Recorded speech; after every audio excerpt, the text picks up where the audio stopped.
मिळाल्यामुळे आता आमची जबाबदारी देखील जास्त वाढलेली आहे। त्यामुळे विरोधी पक्षाने या अधिवेशनामध्ये कामकाजामध्ये भाग घ्यावा, आपल्या महाराष्ट्रातले प्रश्न मांडावे, शेतकऱ्यांचे प्रश्न मांडावे, इतरही काही जे काही मतदारसंघातले प्रश्न मांडावे आणि खऱ्या अर्थाने राज्य सरकार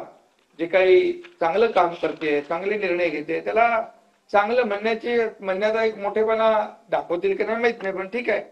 त्यांच्याकडून काय अपेक्षा करणार आपण। पण त्यांना एवढाच आनंद असतो गेल्या अधिवेशनात पण इतरही अधिवेशनामध्ये सभागृहामध्ये कमी आणि पायऱ्यांवर जास्त, आणि तुम्ही ते सगळं दाखवत असता ते बॅनर घेतलेले, आणि त्यामुळे याच्यात माझं एवढंच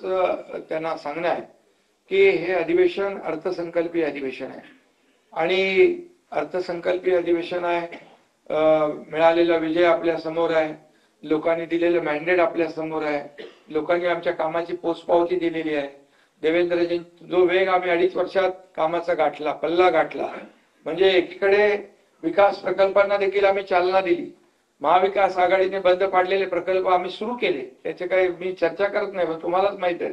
मुंबईतले 4-5 प्रकल्प आपण पाहिले, कोस्टल असेल, अटल सेतू असेल, मेट्रो असेल, कारशेड असेल, असे अनेक प्रकल्प आपण पुढे नेले। बाकी तर खूप मोठ्या प्रमाणावर प्रकल्पांना आपण चालना दिली। सिंचनाचे प्रकल्प जे देवेंद्रजी मुख्यमंत्री होते तेव्हा जलयुक्त शिवार योजना असेल किंवा सिंचनाचे प्रकल्प आहेत ते महाविकास आघाडी सरकार आल्यानंतर त्यांनी बंद पाडले,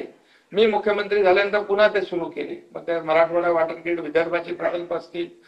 मराठवाड्याचे प्रकल्प असतील, जे शेतकऱ्यांसाठी एकही सिंचन प्रकल्पाला त्यांनी मान्यता, मला वाटतं 2-3 प्रकल्पांना दिली आणि आम्ही जवळपास 121 का 143 सिंचन प्रकल्पांना आम्ही मान्यता दिली, हे गेल्या 2.5 वर्षामध्ये।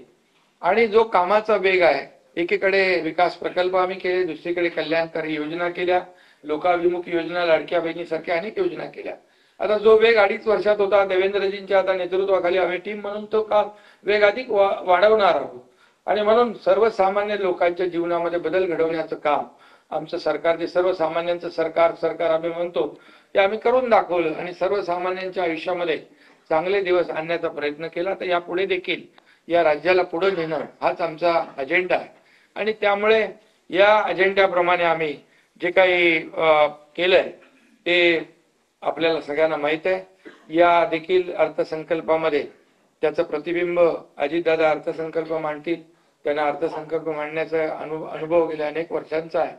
आणि या अर्थसंकल्पात देखील सर्वसामान्य माणसाला आणि राज्याच्या विकासाचं प्रतिबिंब